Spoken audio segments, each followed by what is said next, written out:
So anyways, learning from people above you. One of the first people that I wanted to interview is Shane Tokheim. We've been meeting for probably about a year and a half.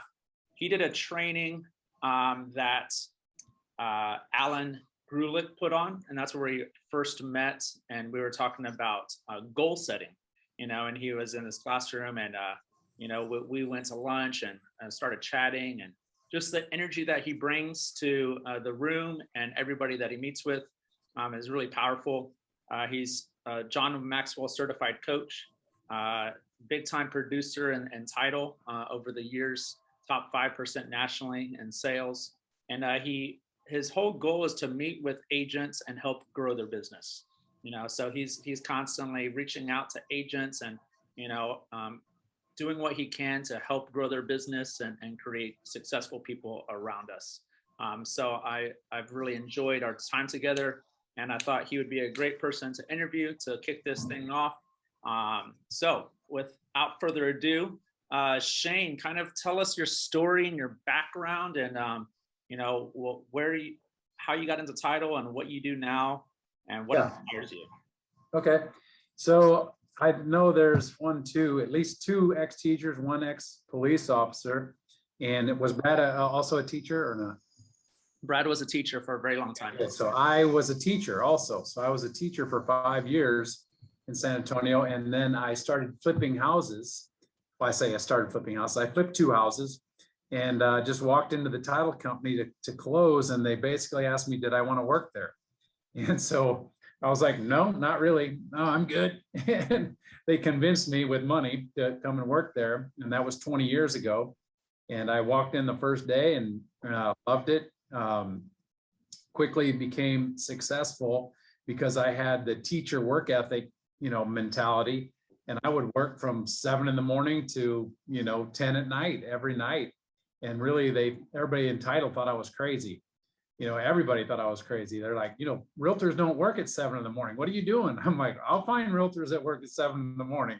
And then I'll find ones that work at, 9 in the morning, 10 in the morning, 10 at night, whatever.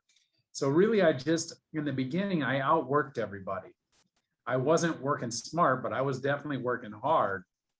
And after 6 months, I was #1 in San Antonio. And after a year, I was in the top 5% in the nation. And I led San Antonio every single month for 14 years straight. And so, I don't often talk about that, but when I'm getting ready to talk about sales, I think it's important to know that I've done sales and I've done it very well. And the key to it, I think, is yes, working hard, but not necessarily hard, just mostly smart. But that requires work. You gotta put in the hours, at least some hours. And so, after I was a leading sales rep for 14 years, I then moved into management, and I've managed a few very, very large companies. And now I'm here in San Antonio managing DOMA, formerly known as North American Title. And I have 17 employees here, and we are right now #1 in the country year over year in growth. And that is largely in part to our sales ability here. And so that is doing us very well, and I'm now nationally recognized for that, which is obviously good for our company. That's awesome. I knew most of that story, but it's cool to hear it again. I go, oh, that's pretty cool. So I have some questions here, and we're going to kind of tell the people like my experience of meeting with you, and then kind of what led to these questions, and then you can share. Feel free to go on. Just want to tell everybody, if you have questions as we go throughout, jot them down, and if you want to just ask it right then and there, feel free to jump in. We've already talked to Shane about that. He's cool with that. Or we can ask questions towards the end. So feel free to do that as well. But one of the first things, I was in a big rut. I was doing pretty successful for my first year. And I did so well that I was like, had a really big month. And I was like, oh, I got money in the bank and I don't really need to work as hard as I used to, and I hit that first rut, and man, it was hard to get out. And it was like right around COVID as well, all doom and gloom. And it's just like, man, and I couldn't motivate myself, like no matter what I did. And I finally told Miranda, I was like, look, I gotta go meet with this guy, Shane. And, I got to give it a try. I got to do something to spark me to do more. All right. And to get me out of this funk. So we met, and one of his favorite places to meet is Jim's restaurant. And we have breakfast there pretty frequently. And it's a good little place, but he has his own little booth. He's almost there every single day. But it was just really cool. The energy, when you just kind of click with somebody and you go, yeah, this is who I want to surround myself with. And as you read things, you go, you're defined, and Shane, you could probably say this better. You're defined by the 5 people closest to you. I think that's the gist of the thing. So when you become the average of the 5 people you hang around with the most. Exactly, right. So we want to, be around high producing, forward thinking, positive energy, but if you're around others that aren't that, it could also hold you down. All right. So that's what I felt immediately with Shane. He kind of got me back onto like a daily routine. He kind of gave me, you need to be doing this. Are you doing this? And he gave me, a detailed like approach. I told him, this is what I'm doing. This is what I've been successful with, but I need more. So Shane, can you talk to us like about a routine, like what your daily routine is, something that you might kind of recommend to what agents should be working on? Yeah, absolutely. My routine, I'm literally the most structured person that I know. And I keep it that way because I found success in it, right? And so, my routine is not for everyone. I think it could be. Hello, Jim. Hello, Alan. I just text them both. That's funny. So I wake up every day. Hey, Alan. Hey, Shane. Hey, how you doing? I'm just going over my daily structure. I remember daily routine. So I wake up every day at 5 o'clock in the morning at the latest. This week I got up at 4:30 every day. And, I'm older now, so I'm not out doing the nighttime thing. So I don't need to be out. And if you do, that's fine. But I work out for 2 hours every single morning, no matter what, no matter if I feel good, don't feel good. And I was telling at gyms this morning, I was telling some people, if you just go to the place where you work out and start going through the motions, your mind will take over and you'll get into it and you'll go and do it. So I do that for 2 hours, but all the while I'm working out, I'm listening to a video or a podcast or a book. I'm doing something to surround myself with positivity, right? And it's usually Tony Robbins, or I was Grant Cardone for a while, John Maxwell, as you know, I'm John Maxwell certified. And it really gets me thinking about my my clients. I mean, I find myself texting usually Alan or Tony or sometimes Jim, the people that also I know are thinking about those same things, but I text them, and then, it kind of goes in this big full circle. And you all should be doing that with your clients. Of course, you guys are my clients, so that's what I'm doing, but I think about. So anyway, then I get my daughter ready for school and I send her off to school. Then I drive to Jim's where I meet with a client every single day. But while I'm driving, I'm listening to a book, right? So I listen for the 15 minutes that it takes me to drive to Jim's. I get there at 8, even though my appointment's at 8:30. From 8 to 8:30, I read a different book, an actual book. I listen to one on the way there, then I read a regular book. Then I meet with a client from 8:30 to 10. Then I drive to my office while I'm listening to a book. I get to my office, and then that'll be the first time I open my email and start looking at email. And, some of you might say like, well, I got to look at my email first thing in the morning. Well, you don't have to, you can, but it's going to be a distraction, right? So that's why I don't do it. So then I do that for an hour. And then at 11 or at about 10:45, I drive to my next appointment. That's at 11:30. I get there at 11. I read for another 30 minutes. And then I meet with an agent from 11:30 to 1. And then I drive back, and sometimes I'll have an afternoon appointment, but usually I don't. But like today, I'm doing this. If I could speak to groups like this every day, I would. I think that's really a good way to build your business, and y'all could do it too. And then I'm not just in sales, I'm also the area manager. So I have to do, HR things, pay bills, all that sort of things for the company. So the rest of my afternoon is generally filled with administrative stuff. And then I get back in my car at 5 o'clock and I drive home and I listen to a book on the way there. And so that is pretty much my daily routine. My daily routine. I very, very rarely, get off that schedule, and it's obviously done very well for me. So that's my daily routine. Went a little long on it, but No, it was great. And I remember like one of the first things I heard from Rick Tankersley when I first started, and so many people, is you got a time block. You got a time block, and if you don't block off time, it's not going to happen because the day just gets away from you. Yes. And I sort of did that, but I didn't. And then even in our group, on our Facebook group, I shared a picture of my phone and the alarms that I have. And it is a little like kind of monotonous. I do this, I do this, I do, but it works. Like it's like, okay, on to the next thing. And what I find is like, okay, for these 30 minutes, I'm not thinking of anything else except for this one thing. Who am I going to write 2 personal notes to? Let me think about what I'm writing. No distractions. Boom, my alarm goes off, on to the next, done. All right. And so I definitely took that away from one of our first meetings, and I tried to practice it as consistently as possible. So I think that's huge. Thanks for sharing.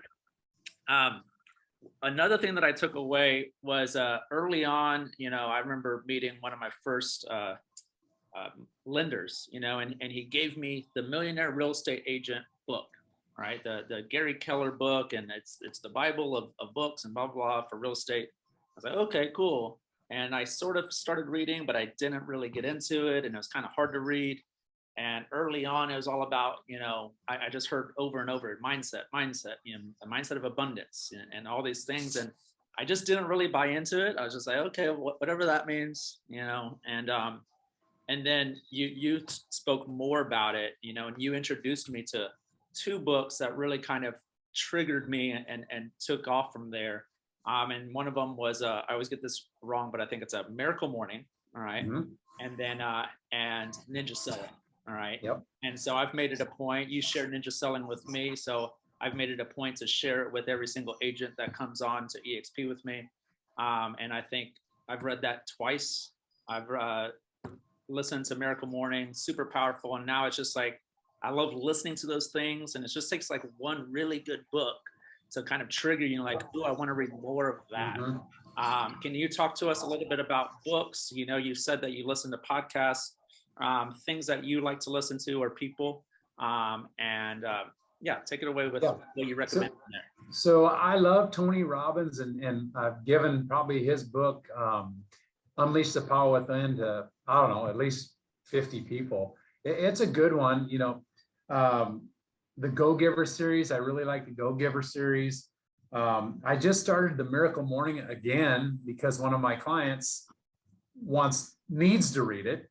And so I told her, like, look, I'll read it with you. And I've read it 40 times already, but I'll read it again, because you can read it again and again and again. And even me, even though I've read it 40 times, I still pick up something again right away.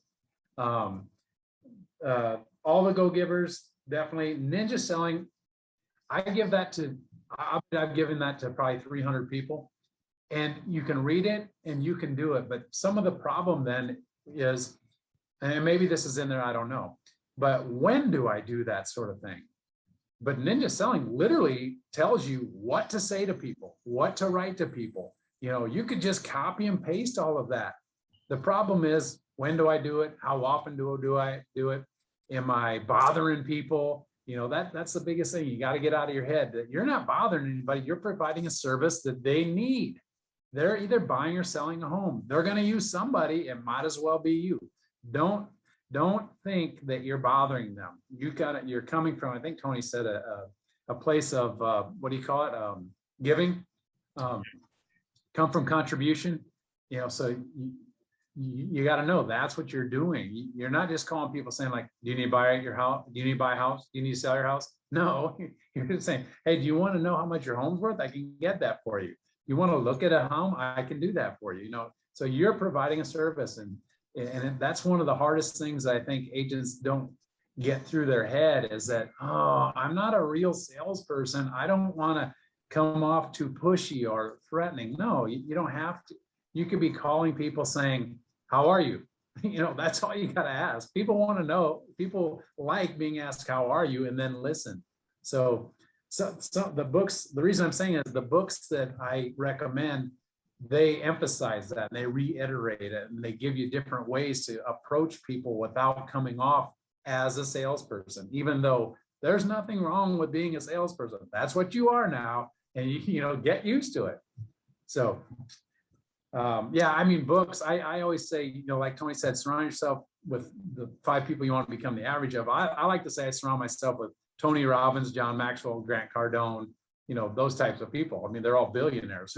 Who doesn't want to be? And I don't know them. Well, I do know John Maxwell, but I don't know the others. But I can surround myself with them through their book or their YouTube videos. Cool. No, yeah. I love the things that you send out, and just a quick little YouTube thing. Usually when I get out of the shower and I'm getting ready, I turn on YouTube and go to some motivation thing, because it's all about like the feeding your brain the right thing. Yep. So I've definitely taken away quite a bit from that. Let's see. Let's go with this one. When meeting with agents, you meet with quite a bit of agents, some that are, struggling, some that are producing okay, some that are high producers and want to do more. What would you say they lack the most? Well, as you meet with somebody, they go, well, what are they lacking? And why are they? I think most everyone, except for the person that lives with me, lacks structure. Structure and consistency, which I guess they go hand in hand. Like Tony has the structure, he has it with him, all the time, but he's not consistent. Some people don't have either structure or consistency, right? Well, they have consistency. It's just bad. They're bad. They're consistently bad, not doing. And that might come from the lack of knowledge of, hey, I don't know what to do. But once you meet with me or read the book, or, somebody can give you the knowledge of what to do, but then you've got to structure into your schedule. And like I said, you don't have to get up at 4:30 like I do, but it helps. But, so let's say you get up at 7, okay, then start your day then, but you don't have to do the same thing every day, but maybe you do the same thing 3 days of the week and then the same thing on the other 2, so I think most everybody lacks structure and consistency. Okay. Yeah, it's tough, but the ones that can commit to at least doing a little bit of it every single day, it really starts paying off. You might have I've had a pretty good week with my greatness tracker. I pretty much hit this overall. I'm like, okay, there's 15 to 20 touches Monday and Tuesday. Yesterday was not a good day for me. It was just, for whatever reason, I did okay. Had some good conversations, just not a lot. And today I've done pretty decent. And, I still have a couple of hours left in my day when we're done here.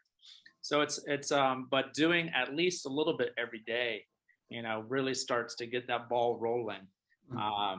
But when you miss a day, 2 days turns into a week, and it's like, oh, got to get this ball. And rolling. Also, like what I said about exercise, if you go to the room where you exercise, your body and mind will take over. If you go to where you do your work, your body and mind will take over. If you open up your database and start just reading the names off, you'll think of something you could be doing. So you just got to get in the routine of going to the same place where you're going to do the work, wherever that is. If it's Starbucks, it's Starbucks. If it's gyms, like I go to, it's gyms. Or if it's in your home office or your actual office or whatever you have, if you go there, like we'll sit there at home, all of us do it.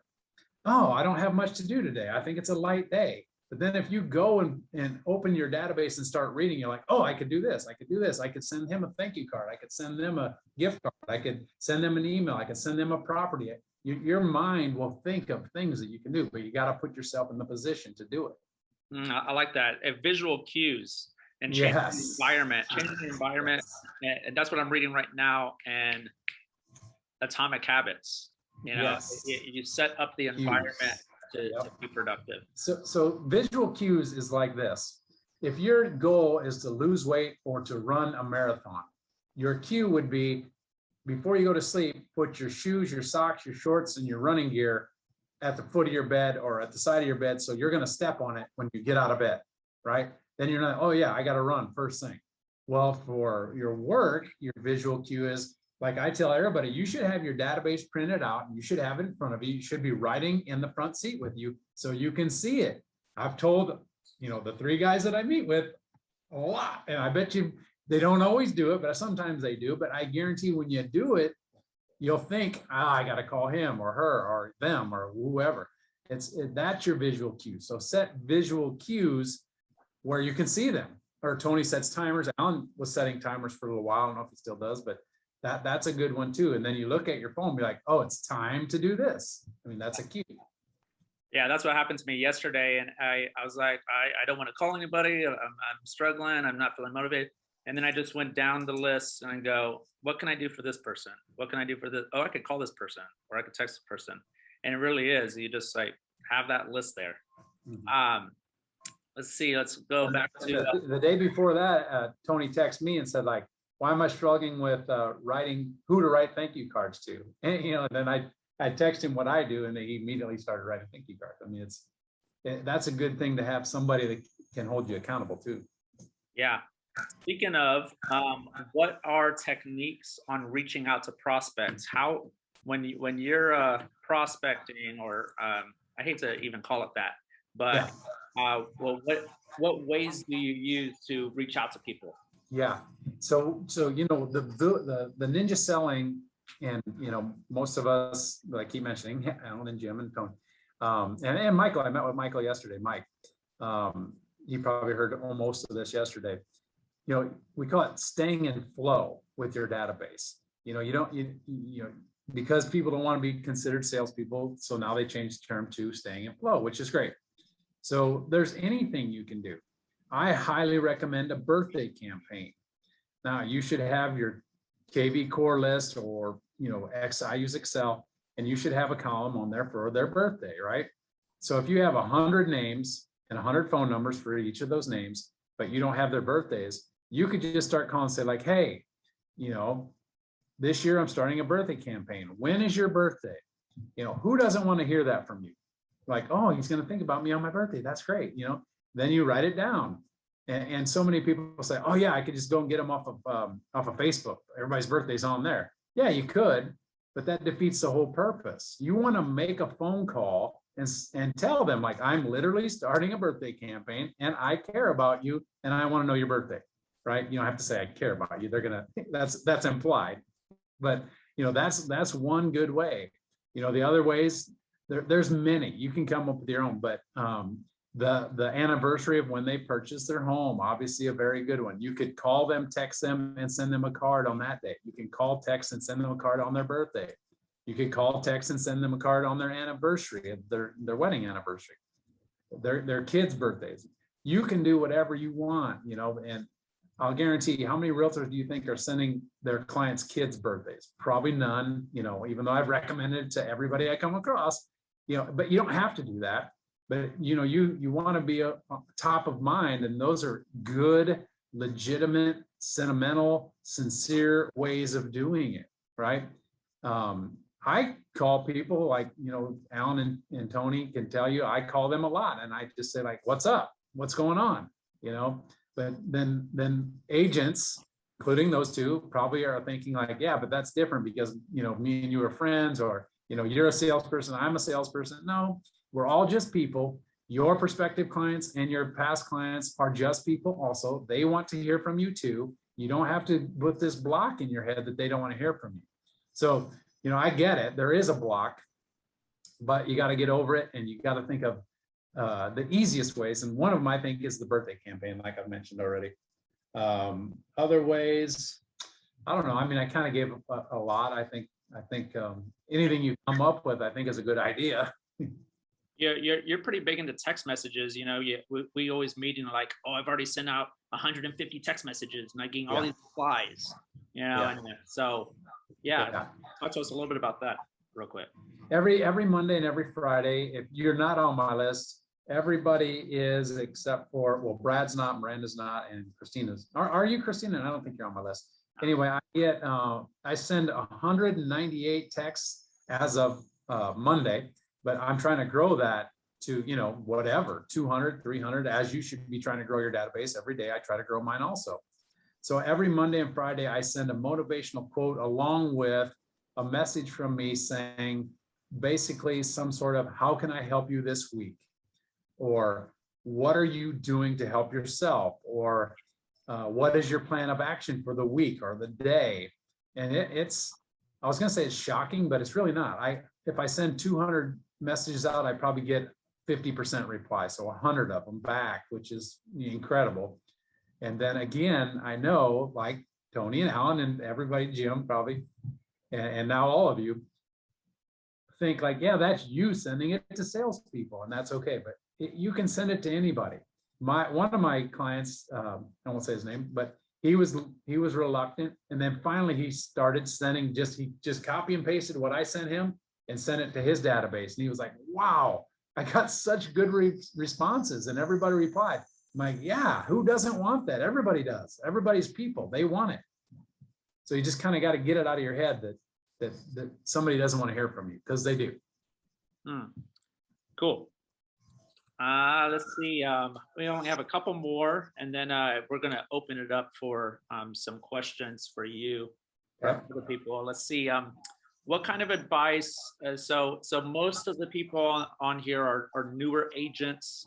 What kind of advice would you give to newer agents that are like less than 6 months in the business? Yeah. Okay. So I get that a lot. I speak to a lot of new agents, actually. So the key is your database. You need to go through your phone and decide who is actually going to be in my database and who's not, which almost everybody should be. And you go through it, but you got to start typing them into either KV Core or whatever contact manager you're using, or an Excel spreadsheet. I like Excel because then you can export it to everything. But anyway, by doing that, you're going to start thinking, okay, wow, this person, he owns a home. He might want to hear from me. And so that's what you got to do. And you got to let every single person that you know and you deem worthy to be in your database know that you're a real estate agent somehow. There's nothing wrong with it. And if that means calling them and saying like, hey, Christina, how are you? Are you still a band teacher? Oh, no, actually, I'm not. And then what are they going to ask you? They're going to ask you, how about you? What are you doing now? Well, then you say, well, actually, I got licensed in real estate and I'm selling real estate. So if you need anything in real estate, please let me know. If you know, let me know. And that's okay to say, because they just asked you, because you asked them a good question in order to get them to ask you, right? So what are you still doing? That's what you want to know. What are you doing? And then they're going to say, well, what are you doing? Right? They should, if they're a polite person. If they don't ask you that, you might want to take them out of your database. No, just kidding. But yeah, I mean, just go through your phone or however you're going to do it and get as many people in your database as you can. I always recommend, and Mike, I just said this to you yesterday, go somewhere in the public, whether it's gyms like I do or Starbucks or anywhere, like Tony used to go down to his gym in his apartment building and set up your workstation with your laptop open and a sticker on the back that says, I am a realtor, and have something that can drive curiosity to anybody that happens to walk by. For example, a listing, and you write on it, ask me about the lowest price per square foot home in my neighborhood. People may come up to you. They may not, but they might. It's better than just sitting in your apartment locked in there, not around anybody, right? The chances are you might. And then be prepared to say to them, my goal for today is to get someone into my database. Would you like to be that person? And then ask them, what's your cell phone number, what's your email address? Most people, if you say it like this, my goal is to get one person every day into my database. Could you help me and be that person? Everybody wants to help somebody. I mean, they do, they just do. So just be prepared with that line. It's very easy and it's a very good line, or something very similar to that. Or you could buy them a cup of coffee. Tell the cashier, the next person that walks in, I want to buy them a cup of coffee. They're going to come over to your table and say, thank you so much. And then say, well, my goal for today is I want to get people into my database. Would you help me and be that person? It's very easy, but if you're prepared for it, it's even easier.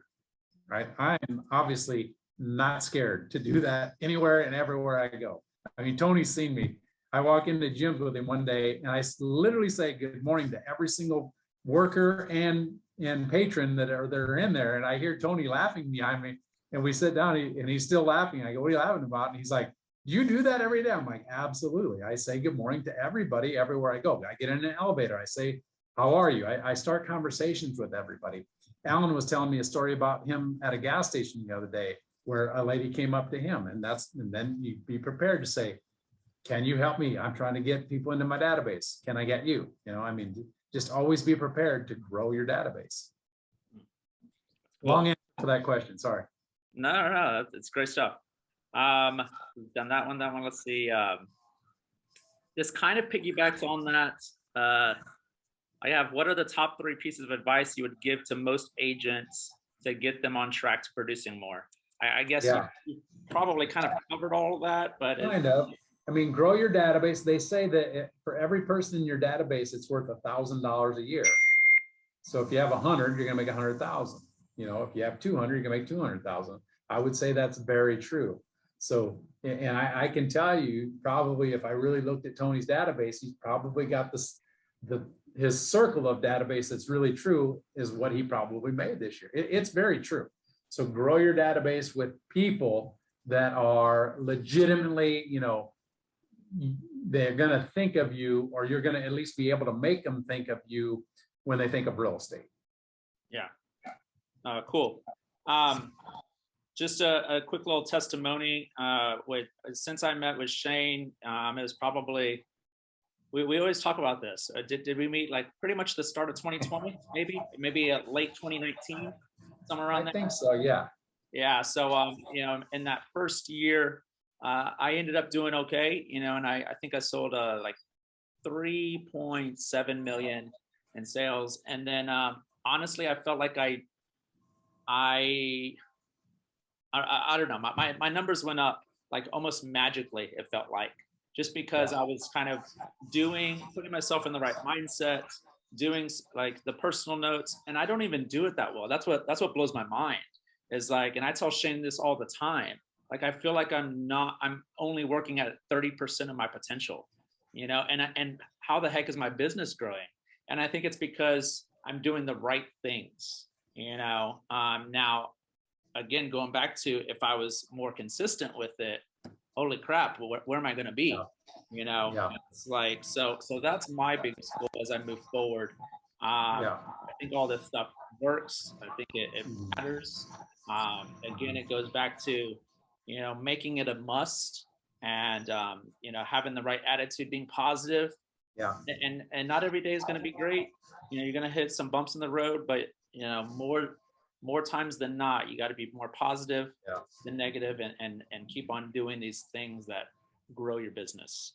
So. And you know what makes a difference, and I say this to you and to everybody all the time. You know, Tony, you're doing more than most. You know, you're using 30% of your potential. Most people are using, you know, 5%, maybe. You know, I sent out a thing the other day that said, what if you are 100% focused for 1 hour or 2 hours a day? Because let's be honest, are we? No, even myself, I'm not. I mean, I am more than most, like Tony just said. I'm maybe using 30%, but what if I used 100% of my potential for just a little while? It'd be incredible. And y'all the same. If you started timing yourself, you could literally work 2 hours a day. If you were 100% focused, you'd get more done than everybody else. You really would, but you got to get started. Yeah, I like that. So at this time, we're going to open it up for questions. That pretty much covers the questions that I wanted to propose to the group. Is there anybody that'd like to ask a question? Yeah, I have a question. Yeah, go for it, Mike. Hey, Shane, can you talk about the transition from you realizing that you're working hard to working smart, like you touched on a little earlier? Yeah. So, you know, for me, this part is a little bit different because I'm a title sales rep and all. Yeah, I was literally working from 7 in the morning to, you know, midnight or 1 and 2 in the morning, you know, and 1 and 2 in the morning are not good activities. Neither was 11 to midnight. You know, I was doing stuff that I thought was productive. And so you kind of, for you, that would be this, like, okay, Tony used to do open houses, right? Or still does. That's good. Some people start getting to a level of success and they decide like, you know what? I'm too big for open houses. Really? Why are you too big for open houses? You're never too big for, if that's the secret to your success, then you do it. So what I'm saying, to answer your question, you find if you're doing 10 things and 90% of your business is coming from 2 of them, then let's do those 2 a lot more, right? Cut out the other 8 and find 2 more that you can do with the other 2 that are working. You know, you don't have to do everything. You know, just because somebody's telling you, you got to do this. Well, no, I don't agree. Like I even told you, like, I'm not big on cold calling. If it's working for you, go ahead and do it. But that's me. I like to go and meet people and go to gyms and put people in my database in person. But not everybody does. Cold calling's fine. It takes, you know, you're going to get 1% of the people you call more than likely. And if that's good and you're working and you're building a good business from them, that's great. Continue to do it. So working smarter and not harder means focus in on the things you're getting the most value from and cut the other things out and do more of the ones that work. Yeah, I like that. I'm going to piggyback on that just a little bit. I had a friend, Cedric DeQuinn. Some of y'all know him. He asked me, he came in today into the office I was working. He's like, hey, I noticed you do that property of the day, you know, and I really like that. And are you getting business from that? And I said, I actually just picked up a new buyer like 2 days ago from do a property of the day. And it literally was, she commented on it. She said, oh, I love this. And I just messaged her privately and I said, hey, you know, are you looking to buy a house? And she's like, I am actually. And I was like, great, what are you looking for? You know, I put her in an MLS search. And it's like, so the reason I mentioned that is I had this whole greatness tracker that I've kind of talked to you guys about. And when I sat down with Shane, he's like, that's cool, but you don't really do all those things. You know, and there was quite a bit. It was like this tracker had like 6, 7 different things on there that was like a little overwhelming. So Shane helped me focus on, well, you obviously do social media posts and you do it fairly well. Let's make that a thing, you know, and then obviously you're following up with the people that you're doing business, and your database should be a thing because that should be your number 1 thing. You know, and then thank you cards and real estate reviews, you know, and open house follow-up. Yeah, and open houses. It was an open house follow-up that, you know, Shane gets on me like, why haven't you called all of them? I don't know. I need to, but I haven't, and I've called most, but I'm sure there's some gold in there that I need to get out. You know, so. Yeah, and not only that, he had all those things on there, and he hated some of them. If you hate to do it, don't do it and just cut it out, because then all of a sudden you're defeating yourself before you get started. There's no sense in that. This is supposed to be fun. You know, do the things that you love to do them really well, and make it part of your database. Make your database part of what you love to do. If you love to take your kids to soccer, then start calling all the soccer parents and connecting with them. Or if you love to play, pickleball, then make all pickleball players your database. You know, do the things you love to do, but do it so everybody there knows you're a real estate agent, and they will think of you when they go to do a real estate transaction. Yeah, like that. Who wants to play pickleball? Let me know. Yeah. I'm gonna play pickleball. Or if you were a band teacher, call all the ex-band teacher parents, or band parents. I get on Tony for that every time. What's her name? It's call them. Well, what's her name? Debbie. Every time, Debbie. Cool. Any other questions from you guys? Anything that you thought of? Going to hop on in. Hey, Adolfo. I don't think we formally met. I'm Tony. I know you hopped on a little late. I am recording this, so I'll add you on Facebook, and I'll post this to the group so you can kind of catch what you missed in the beginning. But thanks for being here. Oh yeah, cool. Yeah, appreciate it. Right, yeah, I don't know if you can hear me. Yeah, we can. Oh, okay, yeah. I just joined in. I just they sent me the link right now, and I just got off the road, so I hopped on it real quick. Cool, man. I appreciate it. Thanks for being here. Any questions from anybody that you know, you want to bounce off of Shane. Um, Do y'all use the direct mail? Direct mail? yeah. Yeah, like do I have a direct, like what I've been thinking about past couple, for a little while was how to set up the direct mail system to like reach my area over here. I'm on the south side of San Antonio. So I've been trying to figure out a way how to set up a direct mailing system to get, you know, my information to people out here in this area. Do y'all do that? I haven't done it. I've heard of it. I think it's EDDM. I think it's every door, EDDM. If you type that into like a Google search, hmm it will pull up USPS, the post office stuff, and you can pretty much follow all of that and get yourself set up to where you can do that. I was told by Rick Tankersley, you know, when you have a listing, you know, and you want to blast that out, send out mailers to that area about that listing. So I've heard of it. I've never done it. So that's what I know of it. Shane, anything? Yeah, there's several companies. If you want, I'll email you a couple. I have a really good one. There's several really good ones, but you got to be very consistent in doing that. Like you're not going to do a one time unless you're talking about like 100 around a listing, like Tony's mentioning. But if you're trying to do your neighborhood, I think that's a great idea. As long as you're going out into the neighborhood and you know, walking your dog or you know, getting involved in your neighborhood somehow, so people start to recognize you along with the mailer. You know, it's all about being consistent. Yeah. Yeah, I've been talking to Jim. Jim's a little full-time job. I'm trying to get some like EXP shirts made. You know, so like one of the things that I've been working on is like doing like at least a mile and a half walk almost every single day. You know, around 7:30 after dinner time, whatever it is. And it's like if I'm walking in the neighborhood, I've already started seeing like kind of a few of the same people walking at the same time. You know, so I should be branded as I'm walking. You know, if I just had an EXP Realty shirt on, you know, that all of a sudden they start recognizing it or recognize Realty, and maybe that turns on to something, you know, where like if I go to the gym or if you go to the gym, you know, you're wearing that instead of just a plain workout shirt. You know, that might spark something. Maybe it's an agent that recognizes it, and all of a sudden now you're talking about agent attraction. You know, so yeah, getting yourself out in the neighborhood and walking around.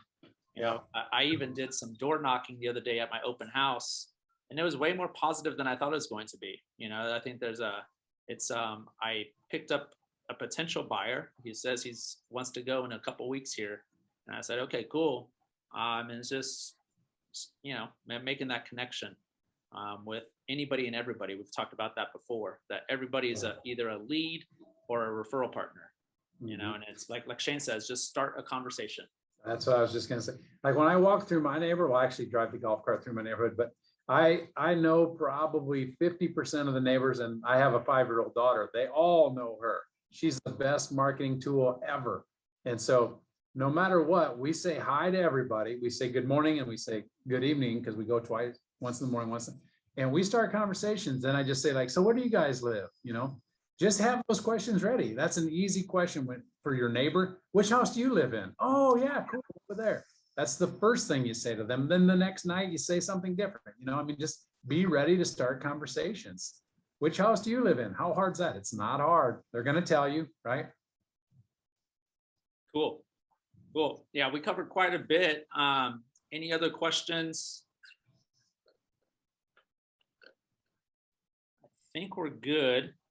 And then obviously I'll post this in the group, and you know, feel free to comment on it and ask questions. And I'm sure Shane will get back to you, or I'll get absolutely. And if you want to meet with me at Jim's, let me know. Yeah, absolutely. So we'll do that. I want to thank Shane for being on here. No, thank you. The first of the interview series. Woohoo! Yeah. So thanks for sharing your knowledge and your time today. And I want to thank, this is probably our biggest turnout. So thanks so much for everybody inviting people to this Zoom and information. We do this every single Thursday at 2 p.m. I'll add you guys to the group. It's called, not very creative, honestly, but it's called Productive Agents. And it has a big old EXP logo on the back. So I'll send you all invites, and we pretty much have all of the postings from week 1, which is about 6-7 weeks ago. And then sometimes I run across a TikTok motivation thing that I'll share, and just kind of ask questions and learn from each other, and growing this together. I love that quote that I got a couple weeks ago at the conference. You want to go fast, you need to go alone. But if you want to go really far, you got to go together. So we learn from, Christina might have a brilliant idea that's like, man, I'm going to run with that, and don't be afraid to copy each other. Obviously, like, make it your own, but go, hey, Tony's doing that. I like that. I'm going to tweak it a little bit and do it. That's perfectly fine. And I found a lot of my stuff from random agents across the country that I've seen on Instagram or whatever. Like my yard sign, I get a lot of compliments on my yard sign. It's like, I didn't come up with that. I saw some agent in North Carolina. I liked it. I sent it to my people. They designed it, and it was done. So get inspiration from others, and it's makes it more fun too, to connect and share. Well, cool. Again, thank you all, and I'll post this either later today or in the next day or so on that group, and I look forward to chatting with all of y'all as we continue to grow. Thanks, everybody. All right. Thanks, Tony. Thanks, Shane. Yeah, y'all have a good one.